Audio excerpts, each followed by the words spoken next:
Bak. Bahar geldi yavrum. Bak çiçekler açtı. Mis gibi de kokarlar.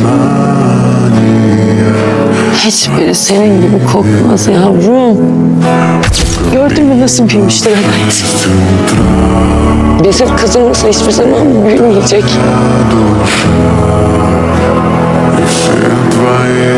Çok özledim. Anneanne çok özledim. Ne yapacağım ben? Ben de çok özledim.